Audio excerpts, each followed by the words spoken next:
Bien, volviendo a lo que estábamos hablando, la farmacocinética dentro de ella es uno de los más importantes. Tenemos dos conceptos que debemos saber en toda la farmacología, ¿ya?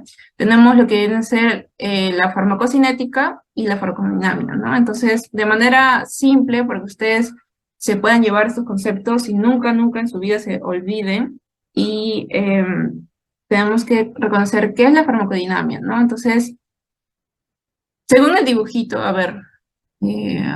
Alison, tú que te comprender el micro, ¿cómo puedes entender la farmacodinamia con este dibujito?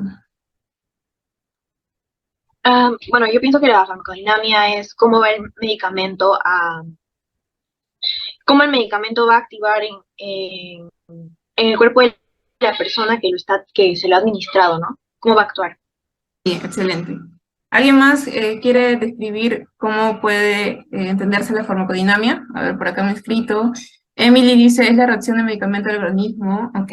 ¿Alguien más que quiera mencionar eh, la definición de farmacodinamia? O nos quedamos con la definición de Emily. Es la forma del medicamento sí llega hacia el organismo y este va a interactuar Ok, Johan. con los receptores, donde llega a establecerse la farmacia. Perfecto, Johan. Muchas gracias por su participación, me encanta eso. Sí, es cierto, la farmacodinamia viene a ser todos los efectos del fármaco, ¿no? Que le va a hacer sobre el organismo, ¿no? Entonces, en sí, la farmacodinamia va a ser una parte de la área de farmacología que pues va a estudiar todo lo que viene a ser el mecanismo de acción, que vamos a ver más adelante, de los fármacos y a su misma vez todas las modificaciones que van a hacer de la parte bioquímica o fisiológicas, ¿no? Que va a estar produciendo, o lo que producen dentro del organismo, ¿no? Entonces, de manera más sencilla, la farmacodinamia van a ser los efectos del fármaco sobre el organismo, ¿ok? Entonces, ya tenemos farmacodinamia, pasamos a farmacocinética. Entonces, a ver, Andrea, Andrea Alcala, ¿me puedes mencionar, según tus palabras, qué entenderías por una farmacocinética, según la que viene a ser la imagen? A ver, Andrea ha escrito. No, Nicole. Nicole ha dicho, a ver, Nicole ha dicho los procesos y reacción del organismo frente al fármaco, ok. Alison, También se puede interpretar cómo el cuerpo va a reaccionar al fármaco, es decir, si lo va a absorber, lo va a distribuir, lo va a excretar, entre otras opciones. excelente. ¿Alguien más quiere opinar con respecto al concepto? Pueden levantar la mano, puede prender su micro, chicos, no tengo problema. Ay, yo, Es absorción, metabolismo y excreción para la farmacocinética. Es dosis, concentración, si no me equivoco. ok, muy bien, Johan. Sí, es justo más lo que vamos a ver todo correspondiente a esta clase, pero sí, está correcto. Entonces, ¿alguien más que quiera mencionar con respecto al concepto de farmacocinética? Andrew dice, concuerdo, dice todo lo que me han dicho mis compañeros por dos. ¿Hay más? ¿No hay más? Listo. Entonces, sí, justamente es todo lo que mencionan sus compañeros. Y de manera de resumen, pues va a ser el efecto del organismo sobre el fármaco, ¿no? Entonces, la farmacocinética, que viene a ser también la área de farmacología, va a estudiar todo lo que viene a ser el recorrido, las modificaciones, ¿no? Que va a experimentar tanto los fármacos en el interior del organismo, ¿no? Entonces, eso de manera bastante sencilla para que ustedes nunca, nunca en su vida se vayan a confundir cuando le pregunten, bueno, ¿qué es farmacodinamia, farmacocinética? Es un clásico, chicos siempre preguntan en algún examen, ¿no? Entonces, ya tienen claro esta parte. ¿Alguna otra pregunta que tengan con respecto a estos dos puntos o todo claro, chicos? ¿Todo claro, chicos? ¿Alguna duda? Consulta. Todo claro, dice Britney. Ya, ok, todo claro. Entonces tenemos eh, otros, Grace y Grace, dígame. Sí, perdón, ¿sí se me escucha? Y si se escucha fuerte y claro. Ah, de que farmacocinética era el recorrido, modificaciones que experimentaba Los fármacos. Ajá. el fármaco en el organismo. Sí, en el organismo. Y, o sea, solo tanto los fármacos y lo que vienen a ser los metabolitos, ¿no? En el interior del organismo, ¿no? Entonces, vamos a tener una secuencia que vamos a ver más adelante de toda la farmacocinética, ¿no? Entonces, el famoso LATME, que vamos a ir hablando cada uno de esos puntos, ¿no? Vale, gracias. Ok, Johan dice, ambos efectos se pueden dar a la vez o son independientes de uno. No, es todo un proceso, ¿no? Son independientes. Entonces, dentro de ellos, vamos a ver todo el proceso, con lo que comienza con la farmacocinética y también de lo que corresponde a la farmacodinámica, ¿no? Entonces, igual, en sí se van a complementar ambos, ¿no? Bien, entonces ya tenemos dos conceptos bastante importantes. No se olviden, oh Dios mío, no se olviden con respecto a ello y vamos a pasar a los que corresponden a medicamento, ¿no? Bueno, volvamos a decir que significa estudio de recorrido, limitaciones que aumenta el fármaco, en su tránsito por organismo y eso sumado con la concentración de biofase. Y con esto quiero decir la biofase para que, chicos, si no se me escucha, me lo pueden decir, disculpen la bulla. Eh, la biofase, para que todos tengan en cuenta, y por favor apúntenlo, la biofase va a ser el medio en el cual el fármaco está condicionado a interactuar lo que viene a ser con sus receptores, ¿no? Y esto para ejercer, ¿qué?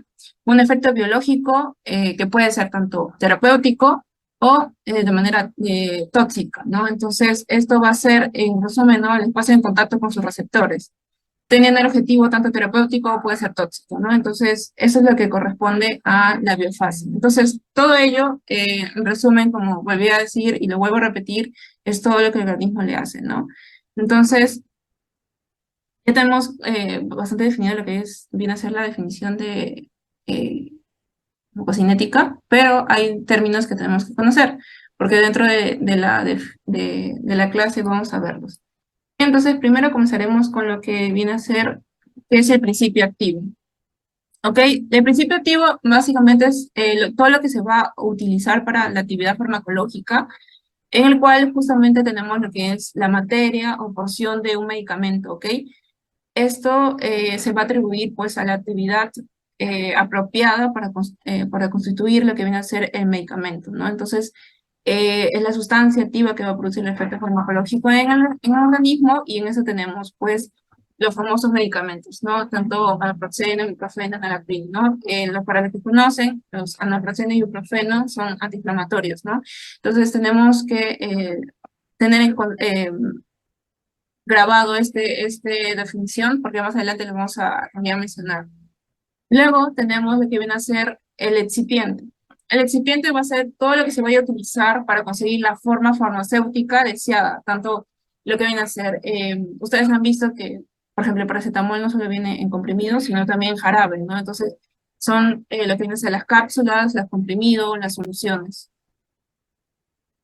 Exacto. Como dice Andrew, en Alepril es un YECA. Sí, de ahí vamos a ver los antihipertensivos. También les tengo una nueva que al final de la clase se la voy a pasar. Pero sí, justamente lo que iba diciendo también el recipiente, pues es todo lo que va a facilitar también la preparación y tanto la conservación como la administración del fármaco, ¿no? Entonces tenemos que es una sustancia inactiva, ¿ok? Usada para incorporar el principio y no tiene efecto farmacológico, ¿ok?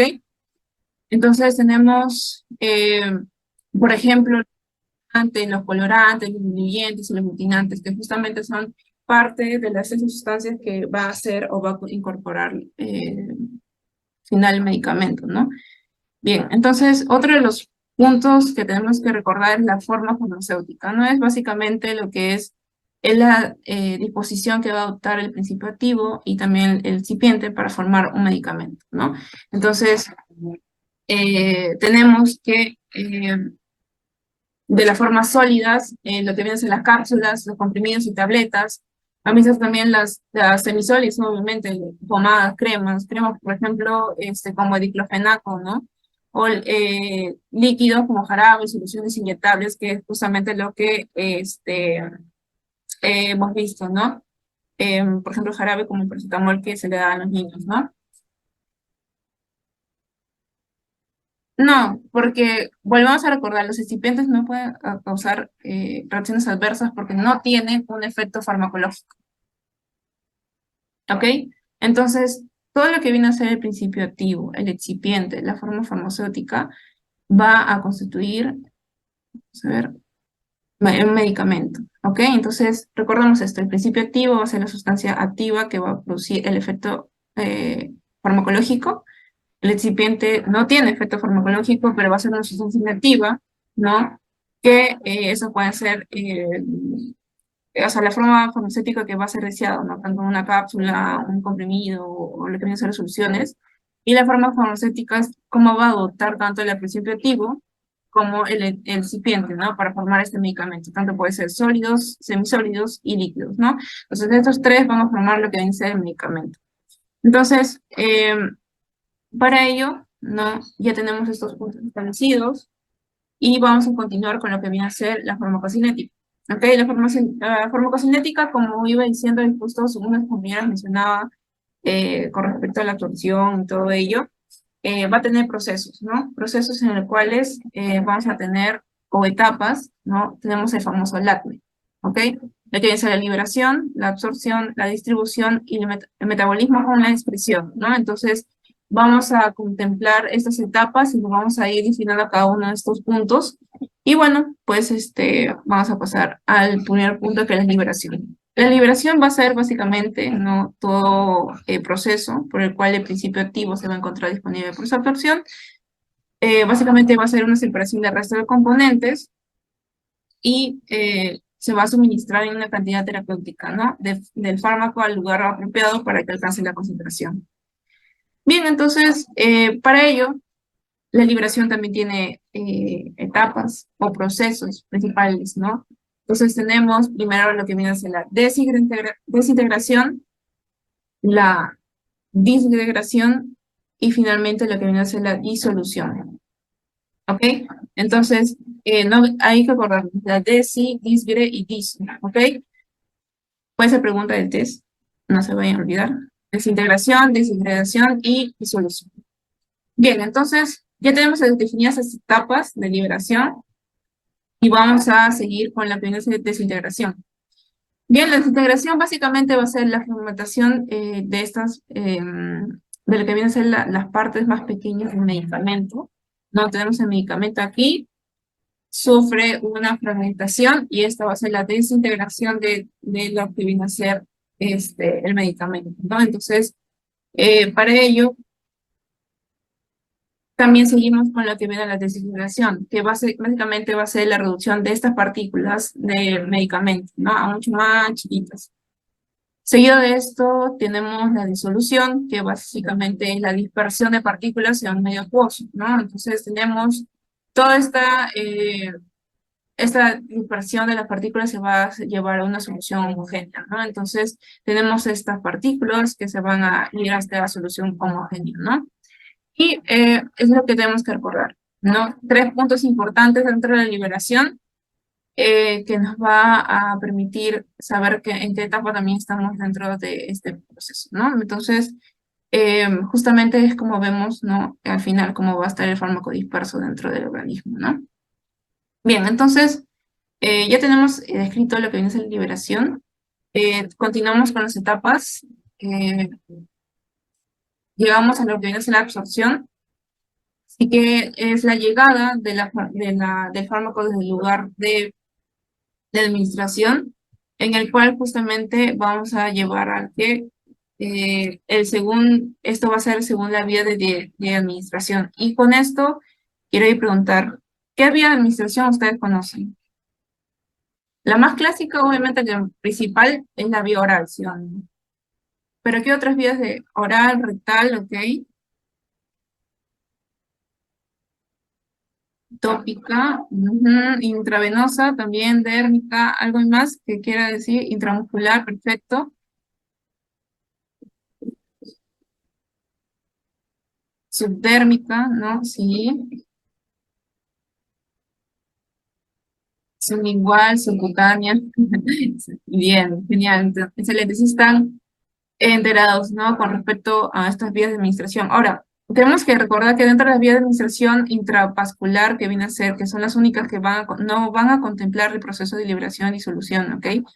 Que es un punto bastante importante que probablemente se pueda preguntar, y les vuelvo a decir que son las administración intravascular, va a ser los procesos no van a realizar o no van a contemplar lo que vienen a ser los procesos de liberación y disolución, dado que justamente el fármaco se va a encontrar disuelto de forma farmacéutica y ser colocado directamente de comportamiento plasmático, ¿no? Que sea obvia la absorción, obviamente. Entonces,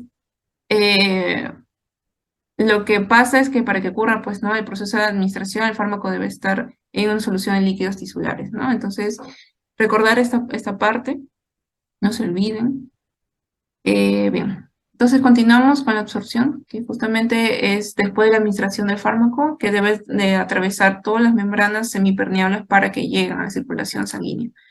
Entonces, continuamos, ¿no? Que justamente la absorción va a tener determinantes, ¿ok? Determinantes para la absorción del fármaco. Tenemos primero lo que es el sitio de absorción, vamos a ver las propiedades del fármaco, la ruta de administración y movimiento de los fármacos a través de la membrana. ¿Ok? Entonces seguimos. Bien, entonces comenzaremos primero con el sitio de absorción, que justamente vamos a ver tanto la superficie, no, son dos conceptos que vamos a ver, la superficie y el flujo sanguíneo.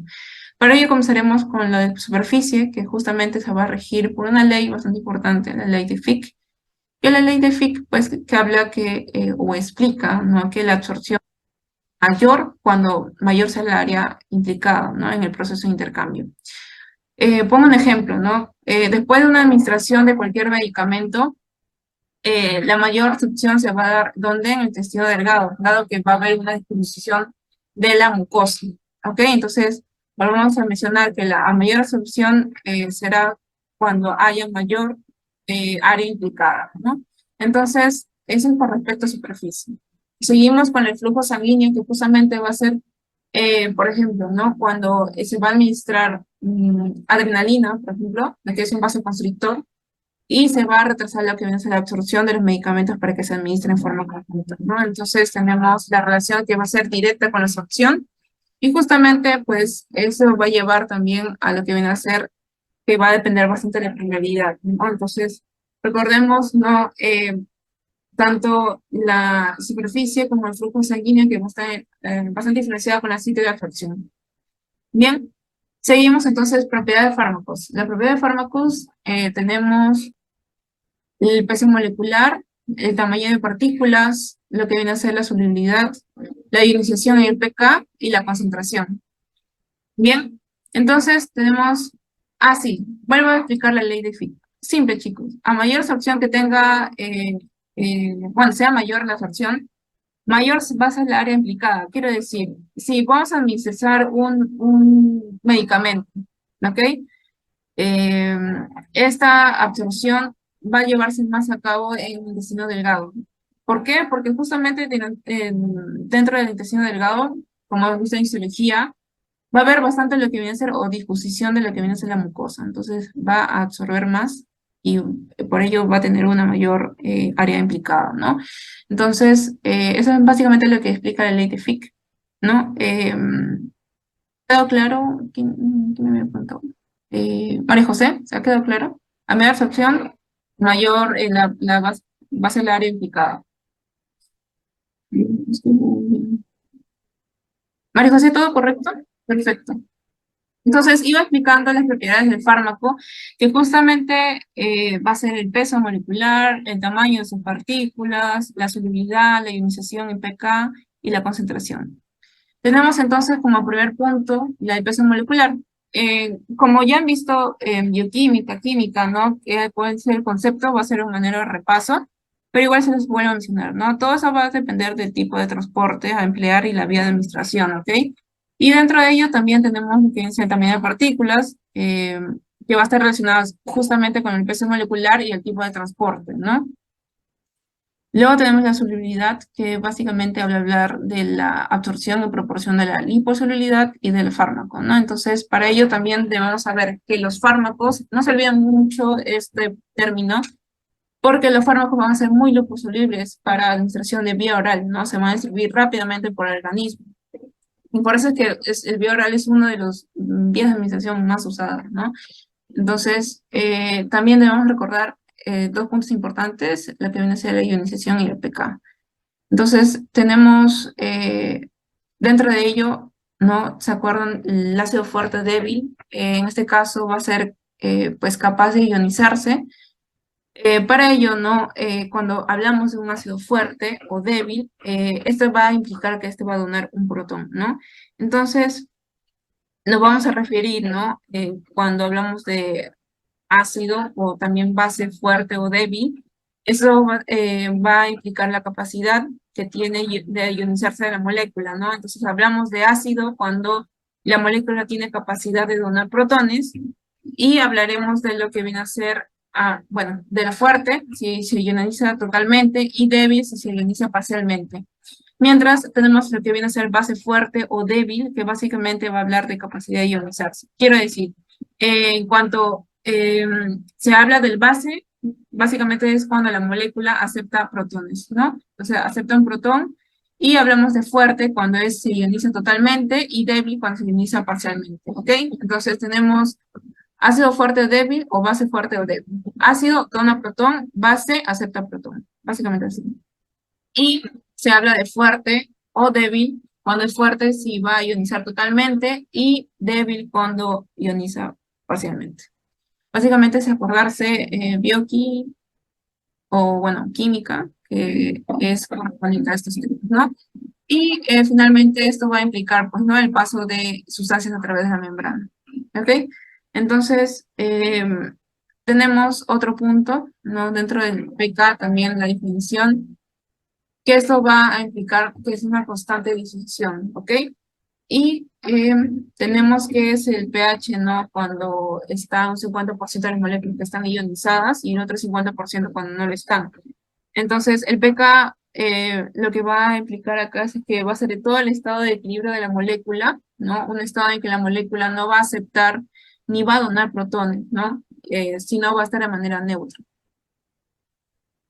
Básicamente, un ejemplo, hablamos del pK, ¿no? De correspondiente al paracetamol, que es de 9.5, y esto va a implicar que a un pH de 9.5 este fármaco no se encuentra ionizado y puede absorberse. ¿Ok? Acuérdense de este ejemplo porque más adelante vamos a usar este ejemplo para otro concepto. Entonces tenemos, vuelvo a explicar que el pK va a ser todo el estado de equilibrio de molécula, y eso pues va a ser un estado en que la molécula no va a aceptar ni va a donar, sino va a estar de manera neutra, ¿no? Sí, vaya limpio, no pasa nada con el pK. Entonces, ya tenemos definidos estos puntos, pero debemos también que dentro de la farmacología vamos a encontrar que tenemos que las moléculas no ionizadas y las moléculas ionizadas van a diferir justamente de uno de los puntos que decía que el fármaco es liposoluble, ¿no? Entonces tenemos que ver si es liposoluble o no. Entonces vamos a definir que la liposolubilidad va a favorecer lo que viene a ser la absorción. Entonces, para ello, en este caso, las moléculas no ionizadas, cuando vemos este tipo, van a ser más liposolubles y por ende va a haber mayor absorción. Entonces, para esto, recuerda que la mayor parte de estos fármacos, de los fármacos en sí, son ácidos o bases débiles, ¿no? Entonces, esto va a significar que no se van a ionizar del todo. Entonces, ¿en qué momento, no, nosotros nos podemos pensar si van a ionizar? Resulta que estos fármacos van a ionizarse cuando, ¿qué? Cuando van a cambiar de un ambiente de pH opuesto, ¿no? Entonces, es como decir, ¿no? Los opuestos se atraen, ¿no? Básicamente así. Entonces, vamos a volver al ejemplo del paracetamol. ¿Se acuerdan del pK del paracetamol? 9.5. Perfecto, 9.5. Listo, entonces tenemos un pK del paracetamol de 9.5, ¿no? Entonces, sí quiere decir que es de manera alcalina, ¿verdad? Entonces, ¿en qué parte de nuestro organismo, no, podemos decir que tiene un pH ácido? ¿Se acuerdan qué parte de nuestro cuerpo, ya, el órgano de nuestro cuerpo que tenga un pH ácido? El estómago, excelente. ¿Y alguien se acuerda cuánto es el pH del estómago? 2 a 3, perfecto. Entonces, por ejemplo, tenemos el pH del estómago, que es 2, ¿no? Que es totalmente opuesto a lo que viene a ser bueno, al pK de lo que viene a ser el 9.5 del paracetamol. Entonces, En este caso, el paracetamol se mostraría de manera alcalina, ¿verdad? Entonces, en este medio, el paracetamol, ¿qué va a hacer? Se va a ionizar, porque necesita su opuesto para poder ejercer esta función. Entonces, cuando tenemos a mayor ionización, también vamos a encontrar lo que viene a ser también la menor liposibilidad, ¿no? Entonces, por ende, va a haber menor absorción. Bien, entonces, moléculas ionizadas va a haber menor liposibilidad y menor absorción, ¿ok? Entonces, tenemos que entender que si los fármacos tienen un pK elevado, como por ejemplo, en este caso el paracetamol, se van a ionizar en medios ácidos, ¿no? Entonces, tenemos que recordar este concepto, es bastante importante. Vuelvo a repetir, moléculas no ionizadas más liposoluble, mayor absorción, pero moléculas ionizadas menos liposoluble y menor absorción. ¿Ok? Entonces tenemos a mayor liposolubilidad, mayor va a ser la absorción del fármaco. ¿Ok? Eso es lo que tenemos que acordarnos en cuanto a conceptos de farmacología que tenemos que fijarlos, porque si no me equivoco en farmacodinámica voy a ponerles ejercicios con respecto al pH y al pK correspondiente a cada uno de los fármacos, ¿no? Y debemos acordarnos estos dos puntos importantes, ¿ok? Mayor liposolubilidad, mayor absorción del fármaco. Bien, entonces, recordemos del pH presente, ya hemos hablado, por ejemplo, del estómago que tiene un pH de 2 a 3, 2 de manera acá que estamos mencionando. pH de plasma, por ejemplo, 7.4, el estómago pH 2 y la orina pH de 8. Bien, entonces, vamos a pasar al siguiente punto que viene a ser rutas de administración, ¿ok?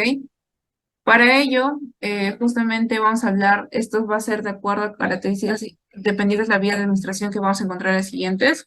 Ya hemos hablado, por ejemplo, bueno, ya han dicho, ¿no? Que uno de las vías más importantes y más usadas es la vía oral, pero ustedes mismos han mencionado, ¿no? Otras vías de administración, ¿no? En la parte enteral tenemos la oral, la sublingual, la rectal, ¿no? Parenteral han mencionado la intravenosa o endovenosa, como también mencionan, la intramuscular, la subcutánea, la inhalatoria y la tópica.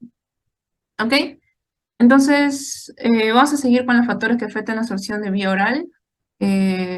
Bueno, ya he mencionado que justamente la vía oral va a ser los fármacos que van a absorber fundamentalmente en el intestino y algunos en el estómago. Bueno, factores que van a afectar la absorción de la vía oral va a ser la motilidad gastrointestinal. También tenemos el flujo sanguíneo esplánico, tenemos el contenido gastrointestinal, por eso en algunos casos se dice que medicamentos que no se recomiendan tomarlos después de las comidas o antes de las comidas, que es importante, por ejemplo, que se toman en ayunas los inhibidores de protones como el omeprazol, ¿no? Que es justamente, me vuelvo a repetir, un inhibidor de protones, ¿no? Ahora, con respecto a otros factores también de partículas, ¿no? También tenemos lo que viene a ser interacciones farmacológicas, ¿no? Y ahora, justamente hablamos de la motilidad intestinal debido a la velocidad de vaciamiento gástrico y también la velocidad de tránsito intestinal, ¿no? Que también van a afectar justamente lo que es la velocidad de... Entonces, si el fármaco pasa por rapidez por intestino, no va a alcanzar a entrar en contacto con la mucosa y sale intacto del tubo digestivo. En cuanto a lo que viene a ser el flujo sanguíneo esplánico, básicamente habla de la irrigación de tejidos, que es otro factor importante, pero este va a explicar porque justamente tenemos a la aspirina, ¿no? Por ejemplo, que va a absorber, no se va a absorber en el estómago, porque este órgano tiene poca irrigación. Entonces, a diferencia del intestino, recordemos un poco de anatomía en cuanto a irrigaciones, va a tener mientras mayor irrigación, ¿no? Entonces tenemos que a mayor sea la velocidad de flujo sanguíneo en el intestino, mayor va a ser la velocidad de absorción. ¿Ok? Lo que va a ocurrir que el estado va a ser de manera postprandial. Entonces, muchos medicamentos se van a poder absorber más rápido sobre las comidas que antes de las comidas. Entonces, algunos se tienen que absorber en ayunas, como mencionaba el omeprazol, por ejemplo, pero también por otras razones, ¿no? Entonces tenemos estos factores que afectan la absorción vía oral, hay que acordarnos también.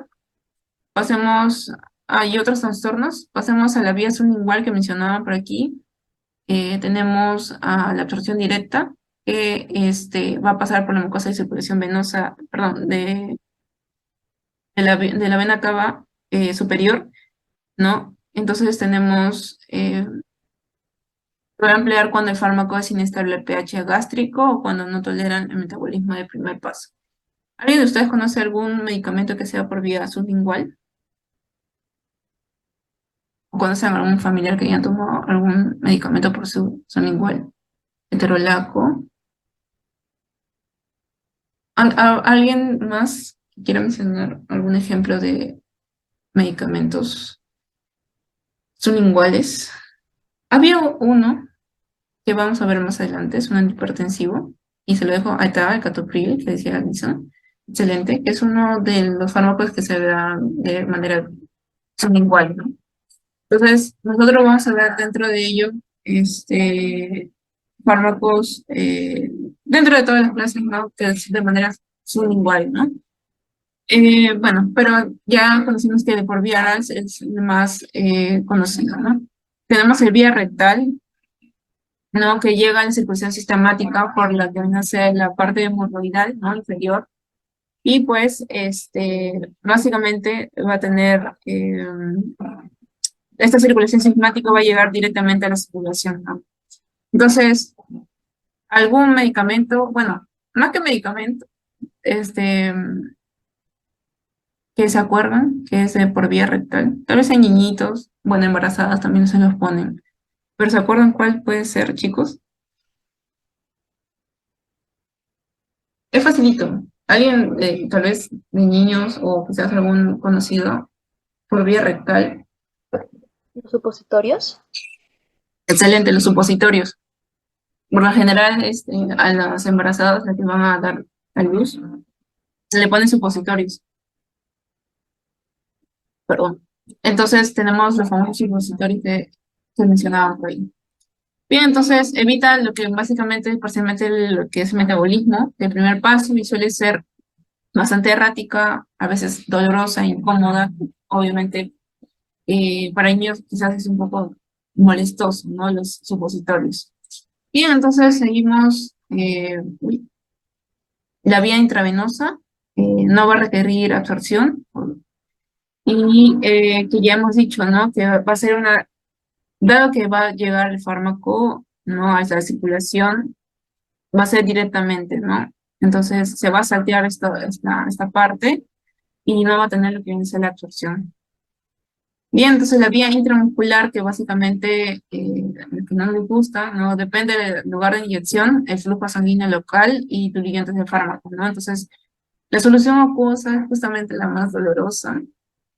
La solución de liberación lenta, que también tenemos.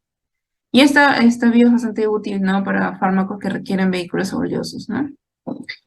Bien, entonces seguimos con la vía subcutánea, que alguna vez tal vez alguien ha tenido o lo han puesto. Se inyecta en el tejido conjuntivo laxo para elevar vascularización y se va a aplicar de un vasoconstrictor que va a disminuir la absorción, ¿no?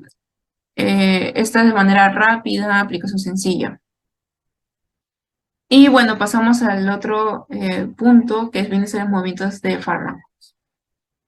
Tenemos tanto procesos pasivos y procesos activos. Entonces, recordemos, procesos pasivos que han visto en bioquímica, chicos, ¿se acuerdan?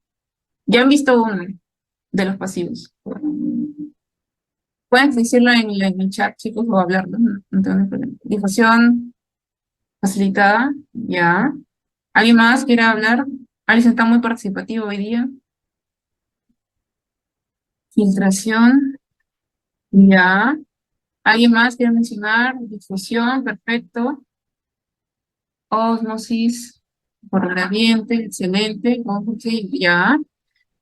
Sigamos. Proceso de pasivos, tenemos difusión que mencionaban nuestros compañeros, pero recordemos que tenemos la pasiva, la facilitada, en procesos activos, el transporte activo, para la redundancia, pinocitosis y endocitosis, ¿no?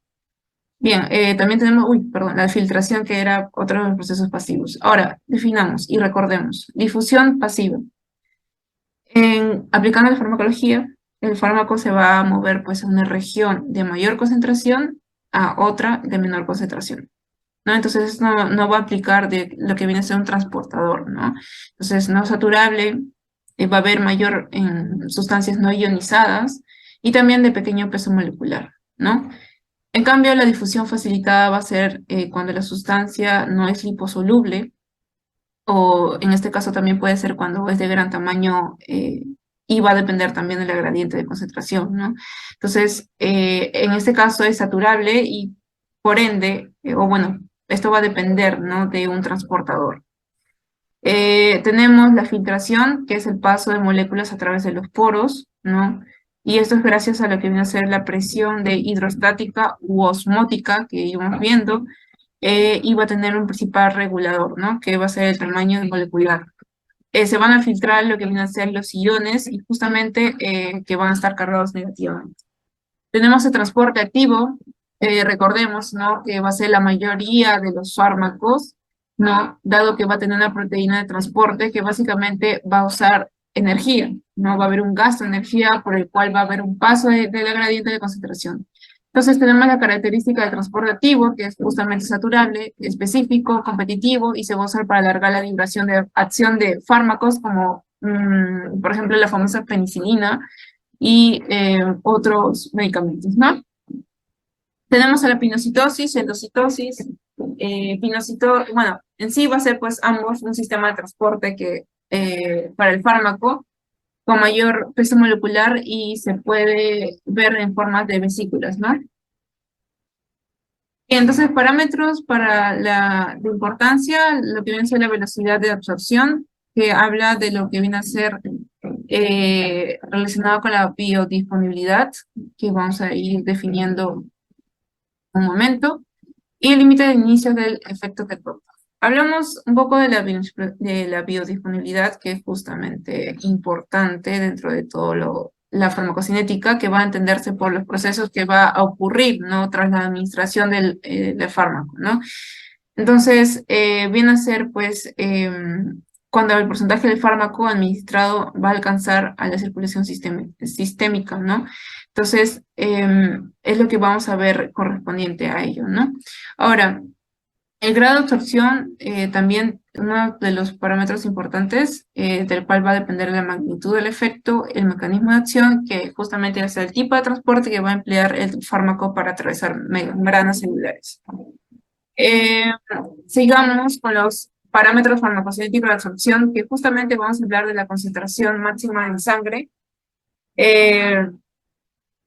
Tenemos el índice de rango margen terapéutico, tenemos la biodisponibilidad y bioequivalencia. Hablamos de la concentración máxima, que esa se va a tener un cociente también de concentración máxima tolerable y concentración mínima eficaz, que lo voy a explicar en un momento, pero para ello tenemos que, estas van a disminuir en dos fases, tanto cuando va a haber una disminución de la concentración de plasma y el aumento de una concentración tisular. Tenemos también ambos cuando va a disminuir paralelamente, ¿no? Entonces, esto es lo que va a alcanzar, ¿no?, el fármaco después de su administración. Bien, entonces, en estas fases vamos a ver tanto la distribución como la eliminación y seguimos con lo que es el índice de rango o margen terapéutico, que básicamente vamos a tener esta consciente, ¿no? La consciente de concentración máxima tolerable y la concentración mínima eficaz. Entonces, es bastante necesario que vayamos viendo estos niveles plasmáticos, que es el INR, la intensidad de anticoagulación, ¿no? Que tiene pues un índice terapéutico que va a controlar, ¿no?, tanto este INR. En este caso se va a hacer una excepción de estos al momento de monitorizar en el caso de acenocumarol, ¿no? Pero para ello debemos entender que dentro de eso va a tener una relación entre efecto terapéutico y toxicidad.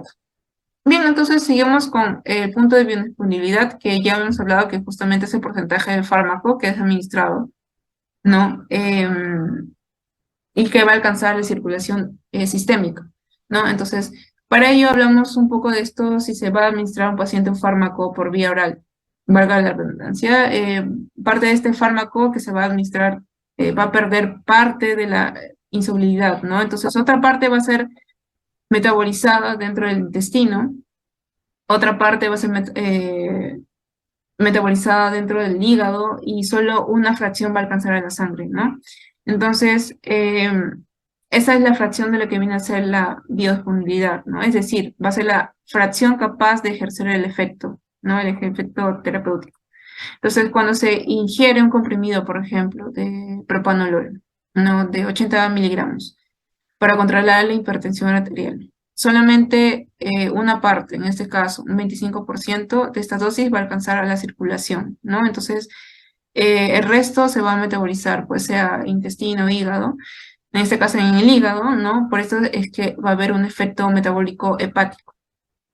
Y bueno, va a estar calculado, ¿no? De este modo va a ver que el 25% que va a alcanzar la circulación sistemática es bastante poder provocar el efecto terapéutico, ¿no? Que es lo que se logra alcanzar. Sí, lo que viene a ser el consciente viene a ser el CMT, que viene a ser la concentración máxima tolerable, y lo que viene a ser el CME, que es la concentración mínima y eficaz, ¿no? Bien, entonces, por lo tanto, ¿no? Seguimos hablando de la biodisponibilidad, va a depender en primer lugar del grado de absorción. Entonces, esa parte de que ha llegado, por ejemplo, el propanolol, que es el 25% que ha llegado a la circulación sistemática, es la que va a ejercer su efecto terapéutico. ¿Ok? Entonces, eso es lo que corresponde a biodisponibilidad. Esto se puede distribuir, ya hemos mencionado. Entonces, ¿cuándo va a ser en un 100% por vía intravenosa? Entonces, va a ser el porcentaje de fármaco que llega inalterado a la circulación sistemática y en qué casos va a afectar esta biodisponibilidad. Cuando es el efecto del primer paso, cuando hay solubilidad, va a haber inestabilidad química y la fórmula del fármaco. Bien, entonces son puntos a considerar. En cuanto a la bioequivalencia, pues va a evaluar la equivalencia terapéutica de dos fármacos en el mismo principio activo, ¿no? Entonces tenemos dos fármacos que son bioequivalentes cuando su biodisponibilidad es igual en el mismo tiempo. Bien, entonces tenemos ello y algo que también tenemos que entender que esto va a consistir también en garantizar que un medicamento con el mismo principio activo y dosis tengan la misma calidad, que tengan la misma seguridad y que tengan la misma equivalencia terapéutica que es el medicamento original, ¿no? Entonces debe tener o debe ser igual la velocidad con la que absorbe y la magnitud absorbida, ¿no? Entonces, vuelvo a repetir, debe garantizar que el medicamento tenga el mismo principio activo, que tenga, que sea de misma calidad, que tenga la misma seguridad y que pues valga a tener su equivalencia terapéutica, ¿no? Que el medicamento original. Entonces, básicamente es lo que vamos a considerar la bioequivalencia, ¿no? Bien, entonces, chicos, correspondiente a las siguientes etapas, ya hemos hablado de dos. Vamos a proseguir con una más para darles un poco de descanso y espero que la huella no sea tan intensa después.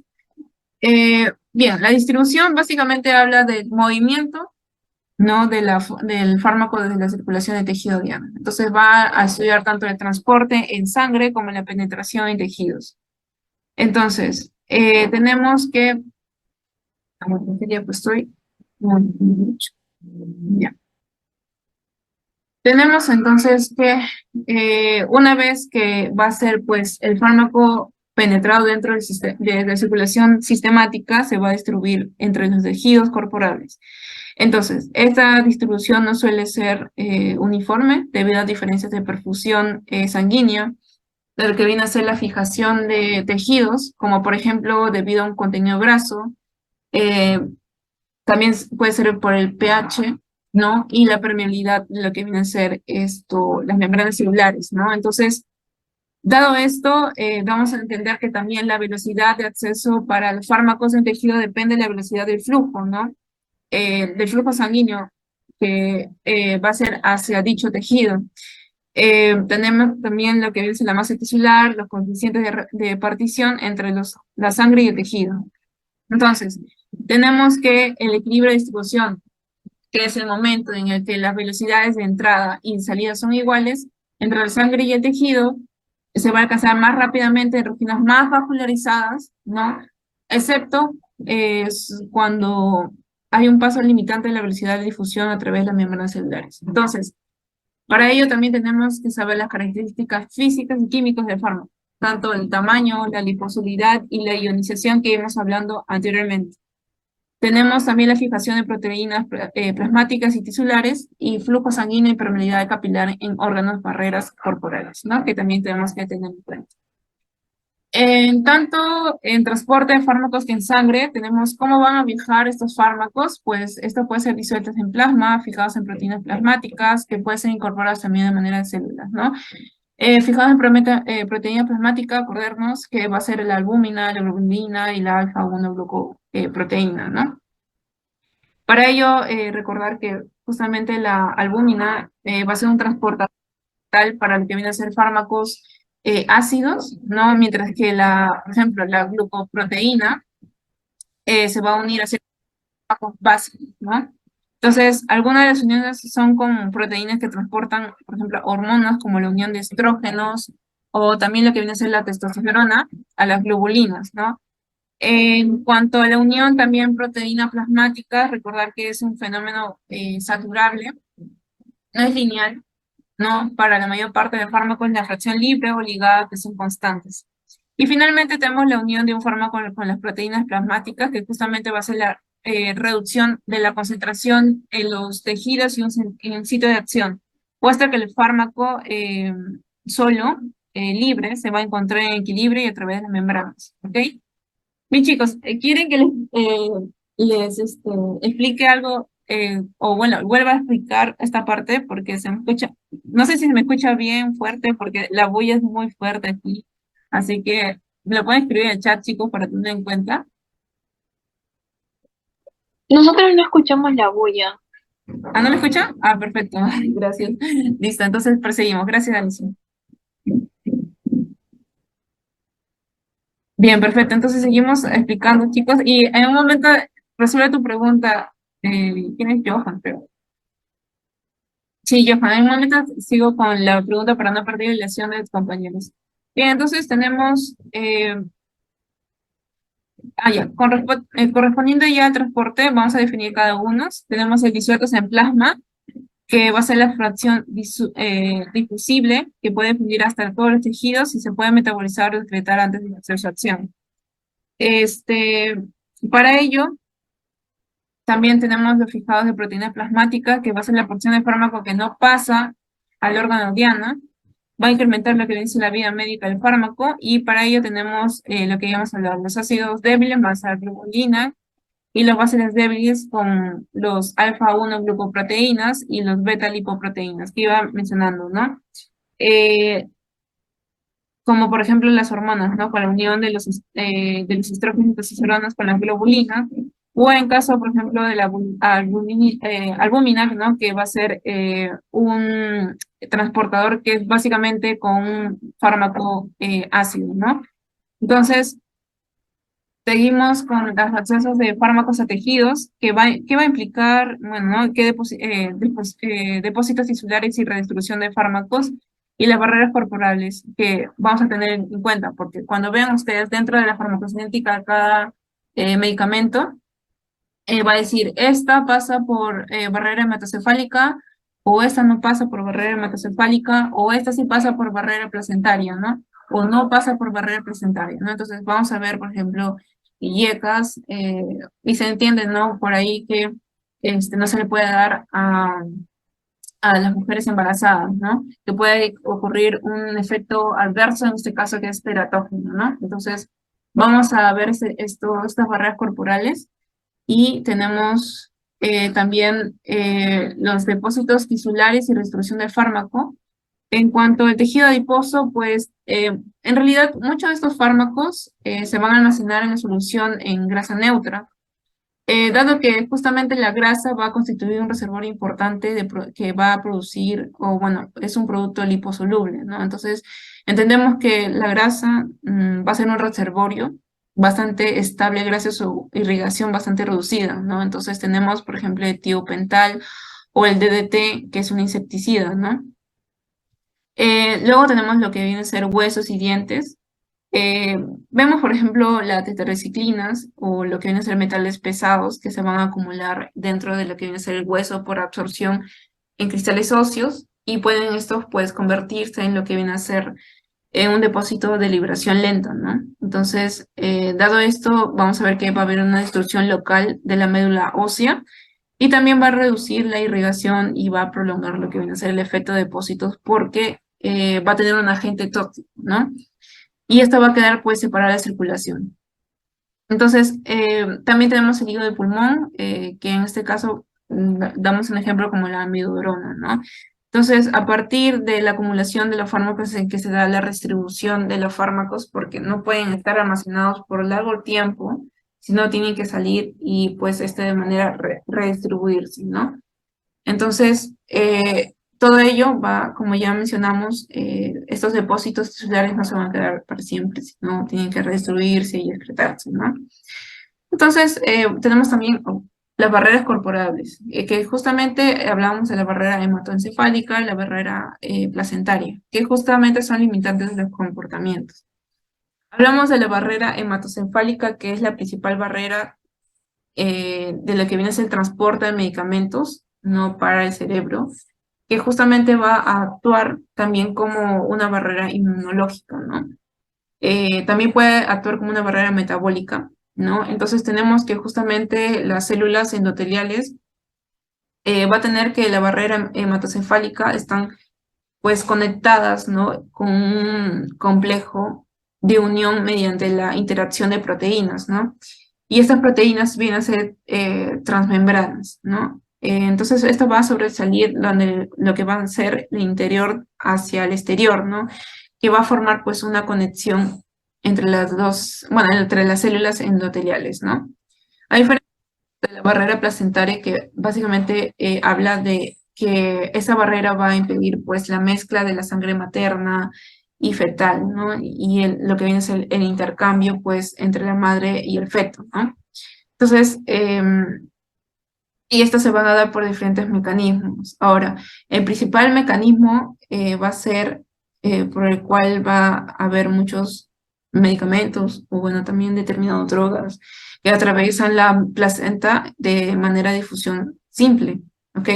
Y esto se va a producir bajo gradientes de concentración y obviamente sin gasto de energía. Entonces, pongo un ejemplo en el caso de oxígeno o el dióxido de carbono, sedantes, narcóticos, anestésicos generales o puede ser anestésicos locales, ¿no? Eh, en el caso, por ejemplo, de los gases, hablamos de lo que viene a ser una gradiente de presión. Entonces tenemos esto correspondiente a barreras corporales y vamos a ver las fases de distribución, que viene a ser la fase inicial, que va a hablar acerca de órganos con elevada irrigación. Elevada irrigación como qué órgano, pues hígado, riñón. Segunda fase, que vamos a tener la distribución o tejidos específicos. Bien, que eso vamos a hablarlo después. Ahí va a haber una diapositiva únicamente para ello. Parámetros también farmacogenéticos de distribución, tenemos el volumen de distribución, la dosis carga, la dosis de mantenimiento, el estado de equilibrio estacionario y dosis diaria definida de determinación de niveles plasmáticos. Ok, entonces, ya que estamos en la diapo 47, ya nos falta poquito también, les voy a dar 5 minutos, chicos, de receso y me dejan todas las preguntas, chicos, para poder contestarlos aquí. Como por ejemplo de Johan, que tengo que responder, y si tuviera alguna otra duda, lo pueden hacer. Entonces, son 3 y 13, vamos a tener hasta 3 y 18 el receso. Pueden ir a tomar agua, pueden ir a comer algo, chiqui, o a estirarse para poder continuar con la clase. Y si tienen alguna pregunta, chicos, me lo pueden dejar en el chat, no tengo ningún problema. Entonces, los veo a las 3 y 14.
Bien, chicos, ya regresamos.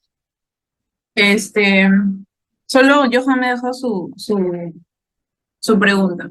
Ya ven, Johan, para que sea más didáctico, ¿te acuerdas cuál era la definición de bioequivalencia?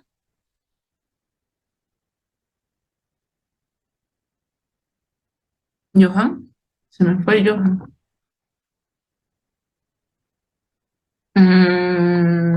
Ya. ¿Alguien me puede definir qué era bioequivalencia?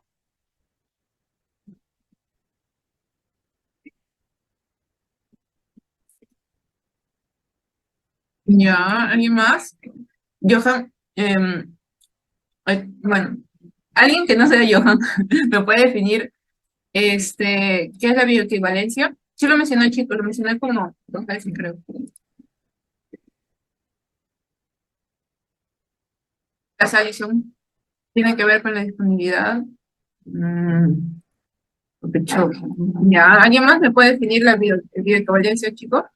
Chicos, Es cuando la biodisponibilidad de dos fármacos se va a mantener igual en el mismo tiempo. sí, eso. Sí, tiene que ver con la biodisponibilidad, pero tiene que ver una equivalencia terapéutica entre dos fármacos con el mismo principio activo. Sí. Eh, y él mencionaba que tiene que evaluar lo que viene a ser la calidad, la eficacia y la seguridad. ¿Ok? Entonces, ¿cuál va a ser la diferencia con la sinergia que iba mencionando su compañero? Básicamente, la sinergia va a ser cuando va a haber una interacción de lo que viene a ser dos o más medicamentos, ¿no? Que va a estar eh, dado por sus efectos, ¿no? Que va a ser una combinado y va a haber, pues, la suma, ¿no? De todos los efectos que se observan cuando se trata cada medicamento por separado. Entonces, se va a dar se menciona, ¿no? La potencia o la potenciación de cada fármaco que se van a realizar mutuamente, ¿no? Junto con varios principios activos, ¿no? De manera que al final, su objetivo de esta va a ser superior a lo que conseguirá con la administración aislada de cada producto. O sea, los dos van a trabajar para ese objetivo, pero va a ser de mayor, ¿cómo decirlo?, superior a que trabajaran solos, ¿no? Entonces, eso va a ser la diferencia de la bioequivalencia con la sinergia, ¿ok? ¿Se ha entendido, Johan? Excelente. ¿Alguien más tiene alguna otra duda o pregunta? Dije un ratito de receso y ya se han ido, chicos. ¿Cómo va a ser posible? Bien, continuemos entonces. Antes de seguir la grabación, chicos, este, voy a hacer unas preguntas así al azar, a ver si me han entendido. A ver,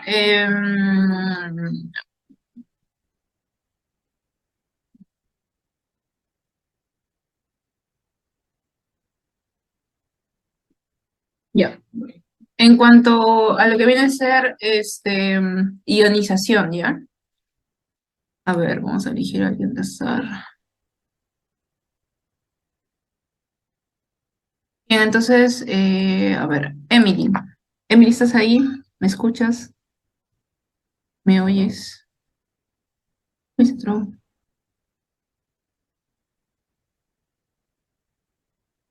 Con el Zoom.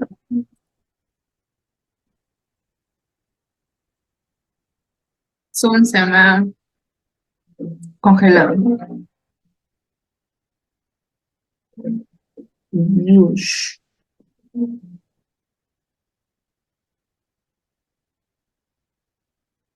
Listo, ahora sí. Perfecto, gracias. Se me bugueó acá el Zoom. Ya. Iba diciendo, Emily, ¿estás ahí? Sí, sí, o no. Para pasar con otros compañeros. O si no, Alison, ya que me has hablado. Ya, Alison. Una pregunta para ti. ¿Te acuerdas de la parte de ionización? ¿Qué pasaba si teníamos un ¿Podrías repetir? Se entrecortó en la parte de teníamos. Así, te decía, ¿qué pasa en cuanto a ionización con un ácido fuerte o débil? ¿Tú qué le dabas? ¿Le donabas o le aceptabas protones? Si es un ácido, se supone que tiene que donar protones. Ya, y cuando es fuerte, ¿qué pasa? Cuando es fuerte se va a ionizar totalmente, mientras que cuando es débil, parcialmente. Excelente. Y la base, obviamente, ¿qué va a hacer? Aceptar protones. Excelente. El otro punto, a ver, vamos a ver. Bueno, excelente ya. Otra persona, a ver. Julio Arrieta. Julio, ¿estás ahí? Pues, si no puedes prender tu micro, solo escríbelo. No hay Julio. Mm, ahí estás, Nicolás, en el trabajo. Ah, caray, ya. Bueno, no te preocupes. Vamos a ver con Johan, ya que me estaba escribiendo. Ya. Johan, ¿te acuerdas de la parte de moléculas estando no ionizadas y moléculas ionizadas? Las moléculas no ionizadas eran, en este caso, ¿qué pasaba? Había mayor posibilidad.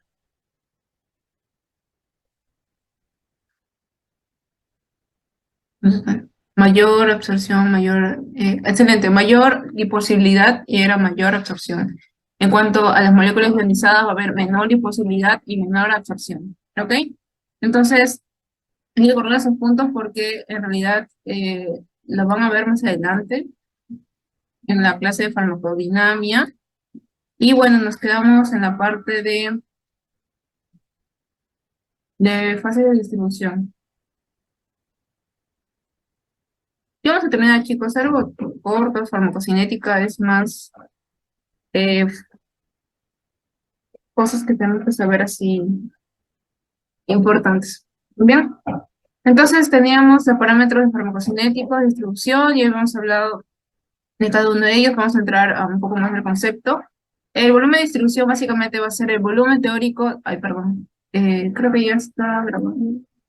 Sí, listo. El volumen de distribución básicamente va a ser el volumen que bueno, teóricamente dentro de la distribución es en cualquier compartimiento, ¿no? Y esta se va a dar tanto por la cantidad de fármacos que va a ser en miligramos, como por ejemplo les iba diciendo el propanolol de 80 miligramos, ¿no?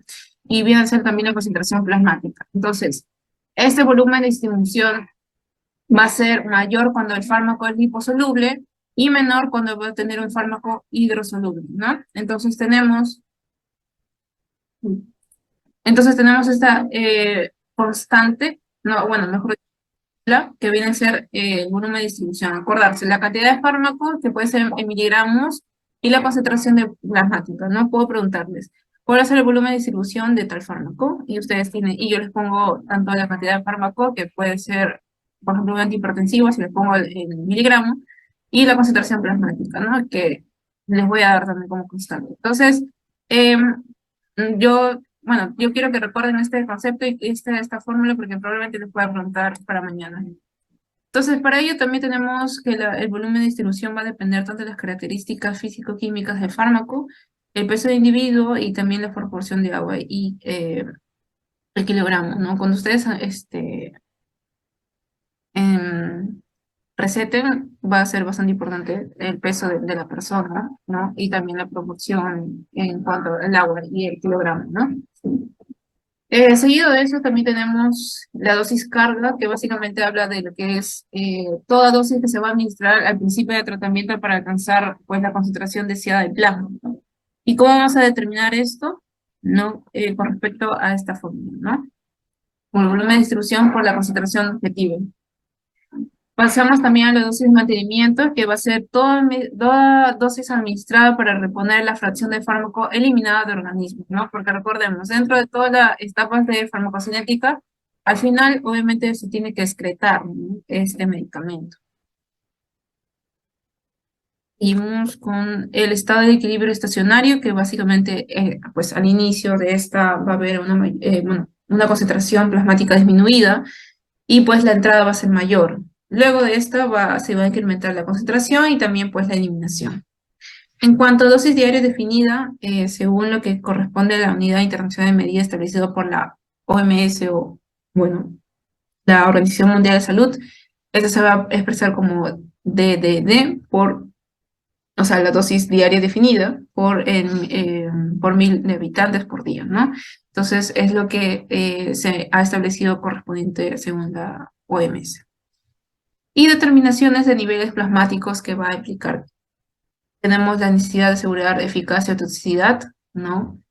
Va a ver también la dificultad para valorar eficacia o toxicidad, el control del cumplimiento terapéutico, la falta de respuesta de posología habitual y lo que viene a ser la individualización de las dosis.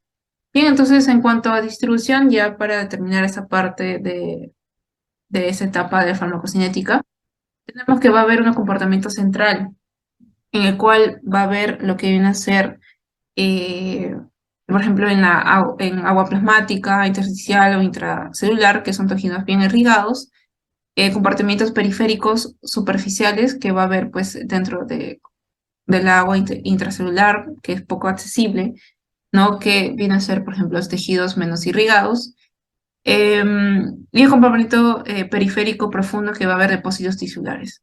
En compartimento central, decía, por ejemplo, órganos que eran irrigados, que mencioné, chicos, lo mencioné, dos de los órganos que eran bastante irrigados. Lo mencioné hace un ratito. No me contesto. Y uno de los más importantes, chicos, es el hígado, ¿ok? El hígado es uno de los tejidos más irrigados que tenemos. También dentro de ello, ¿no? Es lo que mencionaba. Ahora, correspondiente al siguiente punto, tenemos también el caso de si fuera monocompartimental, que puede ser rápido uniforme, biocompartimental de tejidos blandos y compartimental que van a fijarse pues y se van a acumular, ¿no? Dentro de esto deben ser tejidos profundos básicamente. Bien, entonces tenemos correspondiente a distribución. Lo que a mí me interesa es que sepan estos términos que son bastante importantes, la dosis carga, la dosis mantenimiento, perdón, sí, mantenimiento del estado de equilibrio estacionario y la dosis diaria definida, que son, que probablemente sí pueden preguntar chicos como parte de definición y que dentro de los conceptos también le pueden preguntar, ¿no? Y entonces tenemos en la siguiente etapa, vamos a hablar de metabolismo, ¿ya? Dentro de ello, del metabolismo, vamos a definir que va a ser un conjunto de todos los procesos enzimáticos por los cuales un fármaco va a sufrir, ¿no? Diferentes biotransformaciones que originan la formación de metabolitos, que pueden ser tanto activos o inactivos de mayor solubilidad para favorecer su eliminación al organismo, ¿no? Entonces, vamos a entrar dentro de ellos aquí.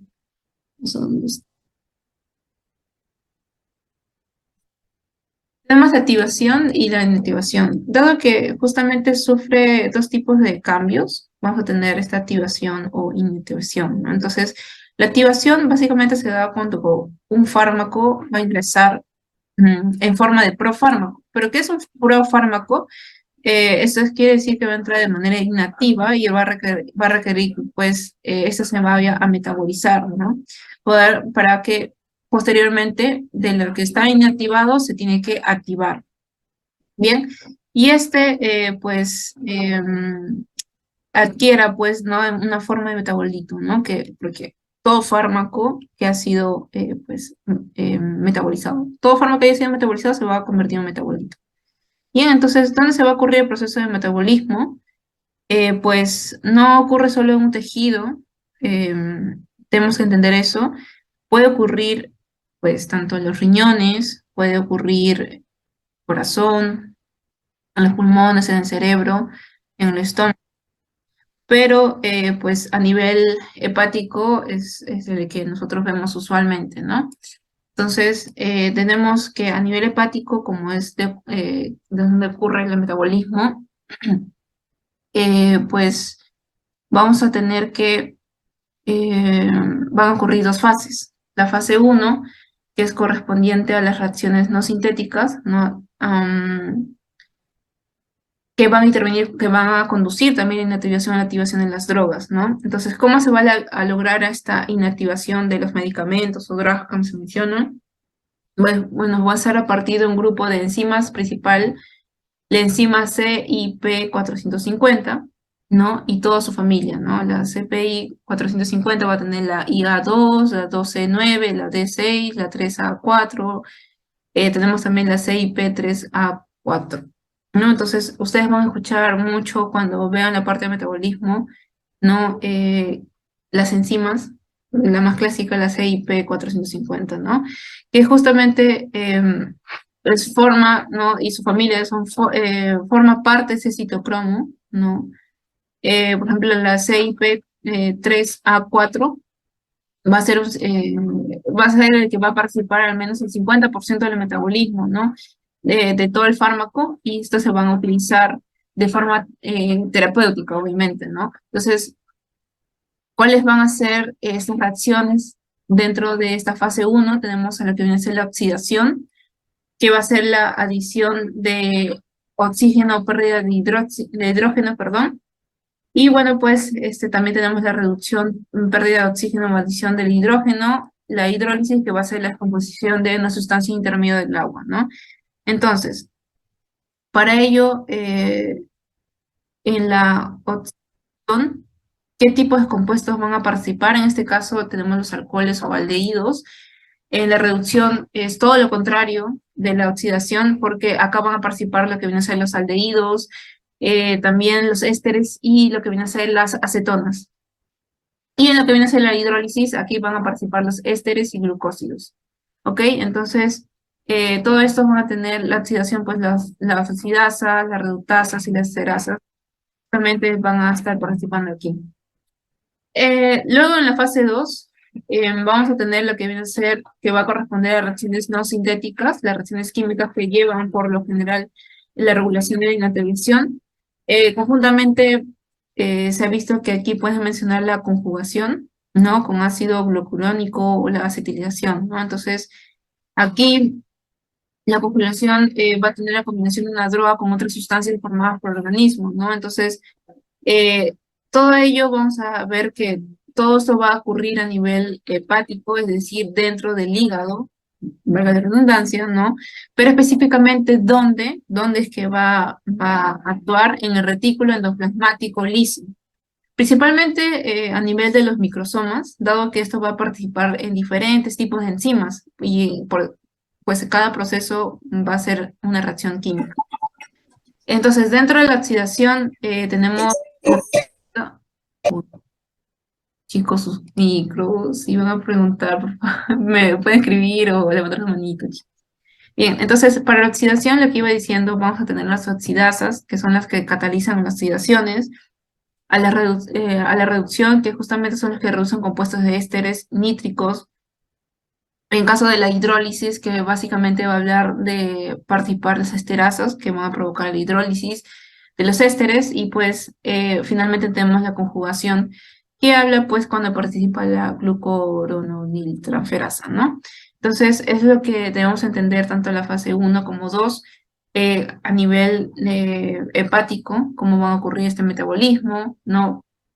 Lo más importante es que eh, no solo se va a hacer en ese tejido, ¿no? No solo es de manera hepática, también se puede hacer riñón, pulmón, corazón, entre otros, ¿no? Entonces, ya tenemos lo que viene a ser metabolismo. Uy. Bien, pero otra de las cosas importantes es cómo estos factores influyen sobre la biodistribución, o perdón, biotransformación, ¿no? Resulta y acontece que la inducción enzimática se va a referir a lo que viene a ser la exposición de diferentes fármacos, ¿ok? A una mayor exposición prolongada, que puede llegar a a un aumento de lo que viene a ser la actividad de enzimas, que va a provocar, pues, un aumento de la biotransformación o metabolización. Y este aumento, pues, ¿qué va a pasar? Que cuando hay este aumento del metabolismo en los fármacos, esto puede provocar una disminución de la actividad del fármaco. Entonces, a mayor actividad de enzimas, a mayor tasa de biotransformación, menos va a ser la actividad del fármaco, ¿ok? Entonces, por lo contrario, en cuanto a la inhibición enzimática, en esta partecita, tenemos que la exposición prolongada de fármacos, estas pueden provocar la disminución de enzimas. y si hay una disminución va a provocar el aumento de niveles de fármaco porque no están siendo metabolizados. Entonces, ¿qué va a resultar? Que pues aumenta la actividad del fármaco. Bien, entonces menor actividad de enzimas, mayores niveles de fármaco y mayor va a ser la actividad del fármaco. Otros factores que también puede influir dentro de la biotransformación o metabolismo, como también se llama, es la edad. Resulta que acá preocupa los extremos de la vida. Resulta que puede ser tanto en los recién nacidos o el adulto mayor, dado que en estas edades van a disminuir lo que vienen a ser los niveles de enzimas hepáticos y pues al estar disminuidos estos pueden provocar lo que viene a ser un aumento, ¿no?, de la vida media que se va a hacer más prolongada en algunos fármacos, ¿no? Entonces, eh, otro de los puntos que también tenemos que conocer es que justamente el punto del sesgo resulta que los hombres tienen mayor actividad enzimática que las mujeres. Y esto es debido por la hormona de la testosterona que se encarga pues de aumentar la actividad enzimática, mientras que en las mujeres resulta que tenemos el estradiol que se va a encargar de disminuir la actividad.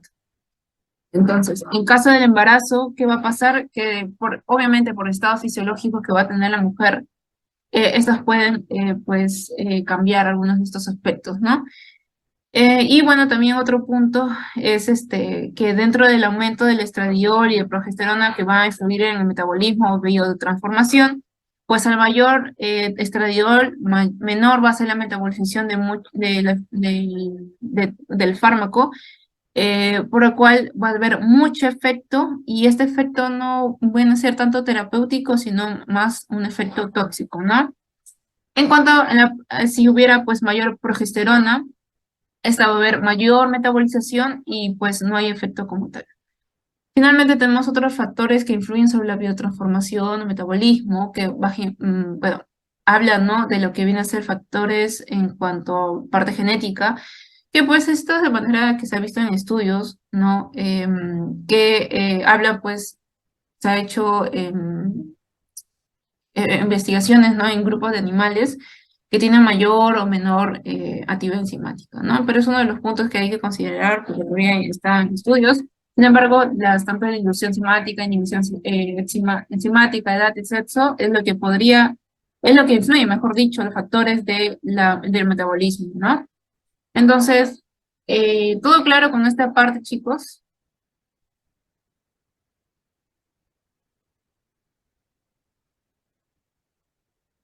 Gracias, Alison. ¿Alguien más que no haya entendido o tenga alguna pregunta?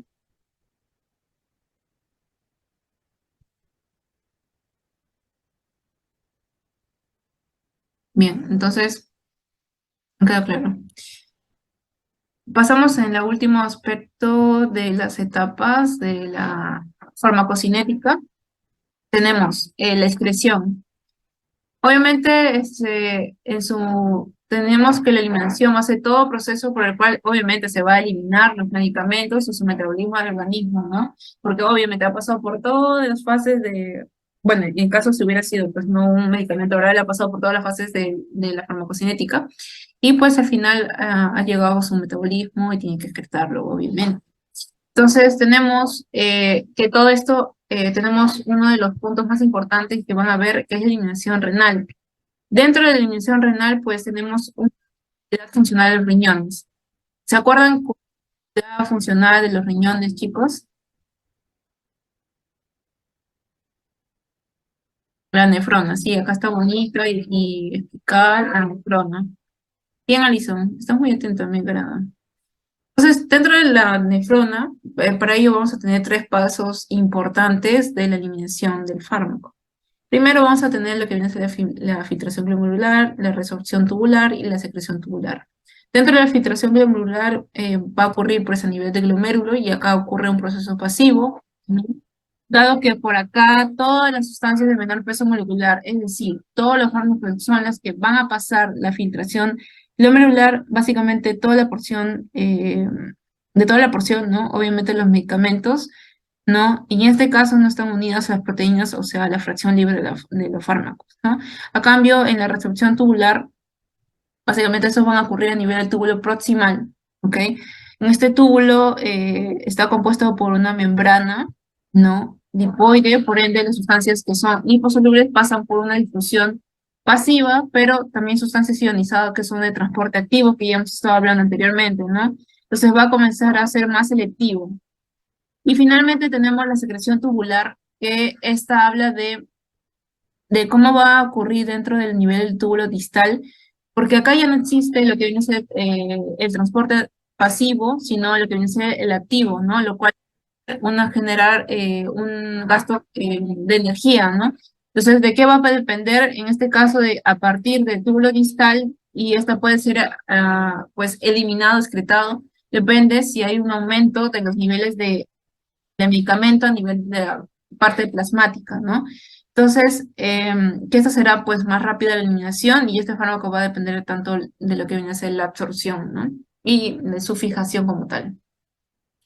Entonces, ya hemos hablado de la parte renal, pero obviamente no es la única manera en la cual se va a excretar.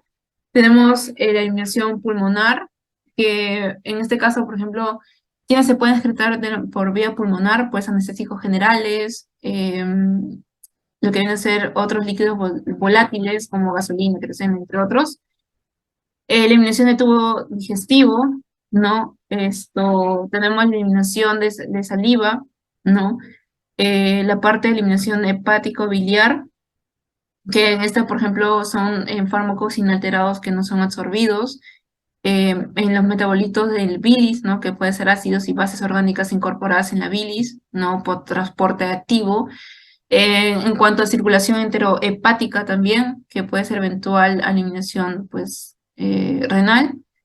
Eliminación por el colon. Y finalmente también donde se puede excretar lo que viene a ser es la excreción láctea, ¿no?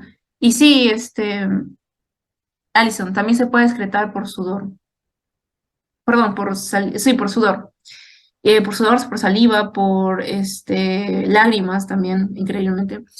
También tenemos uno de los más importantes, la secreción láctea, ¿ok?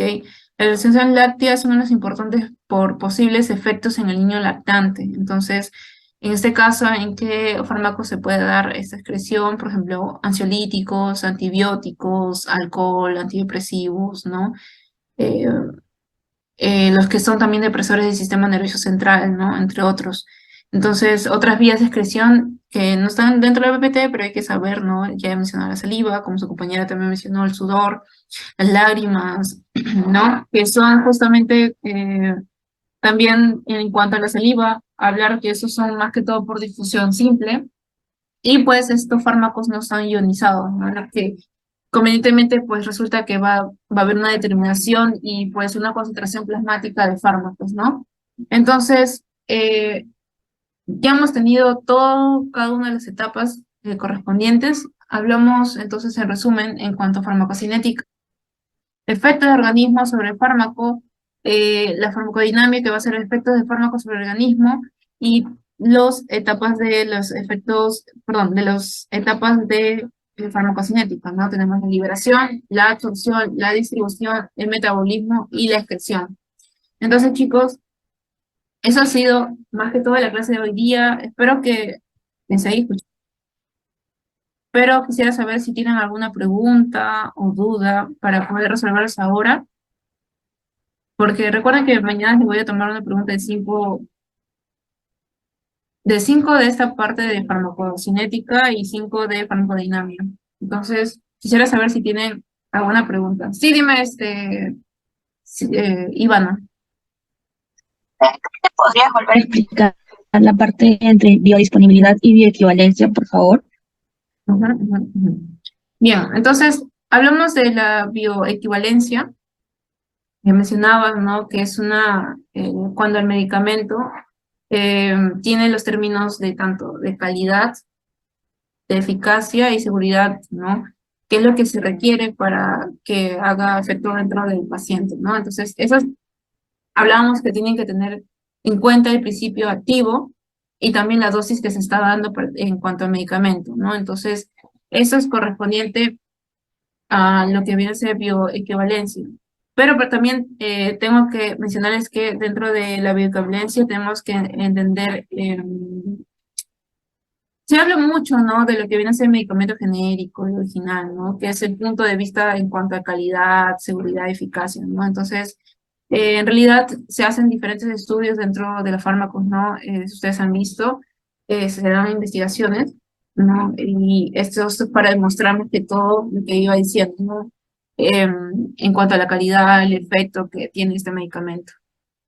Eso es correspondiente a bioequivalencia. En cuanto a biodisponibilidad, más que todo, cuando el fármaco, ¿no? Tiene una concentración que va a alcanzar a la circulación general, ¿no? En un periodo determinado, ¿no? Entonces, esto va a ser de manera en el cual, por ejemplo, ¿dónde se va a llevar al 100% esta biodisponibilidad? Cuando se administra por vía endovenosa, ¿no? Entonces, va a haber lo que va a ser tanto un grado como la velocidad con que el medicamento va a pasar pues a la sangre, ¿no?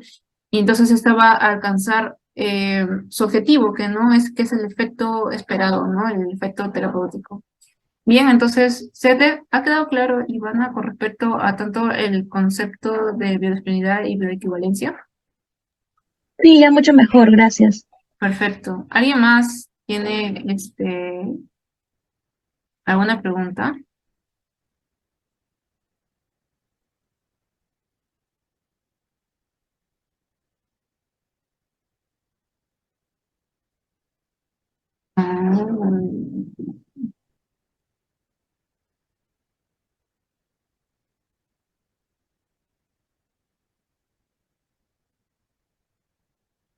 Esto sí yo lo había mencionado. Y sí, recuerden que también se puede excretar por el sudor, chicos. Bien, entonces, ¿alguien más tiene alguna pregunta? ¿Todo claro? Gracias por la clase. Excelente. Gracias, Alison, por tu participación y a todos los chicos que han participado.